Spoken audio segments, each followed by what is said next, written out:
देखिए, बिहार से शुरू करते हैं जी। अगर बिहार में इनके पास हमारी सरकार के खिलाफ कोई मुद्दा होता तो ये लोग इस ढंग के मुद्दे उठाते ही नहीं। आज एसआईआर का मुद्दा उठाना और उसके बाद ये तथाकथित वोट चोरी का मुद्दा उठाना, ये दर्शाता है कि शासन प्रशासन वित्तीय व्यवस्था अन्य अन्य चीजों के ऊपर बिहार सरकार पे आक्रमण करने का आधार विपक्ष खो चुका है। उसे समझ में आ गया है कि अब इस मुद्दों पे आक्रामकता का कोई औचित्य नहीं रह गया है, जनता में कोई स्वीकार्यता नहीं। अब आते हैं दूसरे बात पे। ये दोनों बड़े दलों को देखिए बिहार में। एक दल है बड़ा दल आरजेडी, जिसका पिछलग्गू दल कांग्रेस बिहार में, और केंद्र में कांग्रेस की पिछलग्गू आरजेडी। आरजेडी के चीफ लालू प्रसाद यादव चुनाव लड़ने से डिबार्ड हैं। हमारे समय में नहीं हुआ महोदय, यूपीए के शासनकाल में हुआ है। और वो जेल गए थे जब जनता दल के वो सदस्य थे और जनता ही दल की केंद्र में सरकार थी, और कोर्ट के आदेश से गए थे।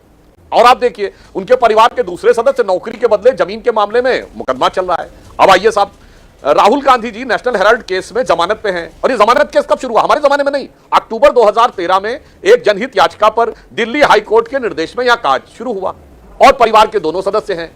तो समस्या आपके अंदर है, ये दोनों बीजेपी सरकार आने से पहले है। और तीसरी बात मैं कहना चाहता हूं, ये लोग हमारे ऊपर आरोप लगाते हैं, ये मैं कई बार बोल चुका हूं, मैं फिर एक बार वो सारा रिपीट कर देता हूं।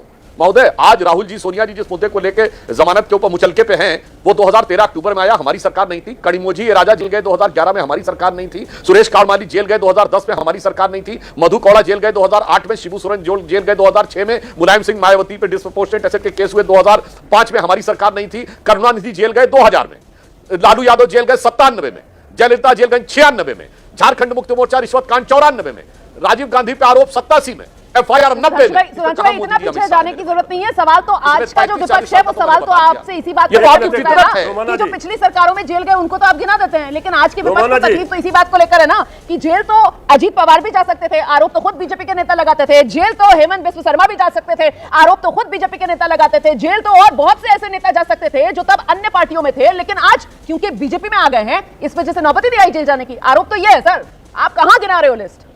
आपने बहुत सही सवाल किया, भी मैं स्पष्ट कर दूं जी। हाँ, स्पष्ट कर देता हूं। अजीत पवार या हेमंत शर्मा पे मैं चैलेंज से पूछता हूं, एक केस बताइए जिसमें जो केस दर्ज हो, बताइए कौन सा केस दर्ज था और किसमें चार्जेस फ्रेम हुए थे। हाँ, अब मैं कहता हूं, हमने अपना स्टैंड नहीं चेंज किया, हमने आरोप लगाया। एक स्टेटमेंट दिखाइए जब बीजेपी ने कहा हमने आरोप विड्रॉ किए। नंबर 2, हमने जांच रोकी, नहीं। नंबर 3, हमने केस विड्रॉ कर लिया, नहीं किया। इन्होंने उल्टा कहा, जब अजीत पवार पे आरोप लगा इनकी सरकार थी, इनका आधिकारिक बयान है कि ऐसा कुछ हुआ ही नहीं, ये झूठ है। ठीक है, आज कहते हैं कि वो सच था। तो आज मैं पूछना चाहता हूं अखिलेश जी से और हमारे आरजेडी के लोगों से कि मेरे भाई बता दीजिए ना कि आपकी सरकार में भ्रष्टाचार हुआ था क्या? चाहिए हुआ था, हजारों करोड़ का हुआ था, और आपको तो सरकार में रहे और सबूत देने चाहिए कि साहब जांच गलत हुई है।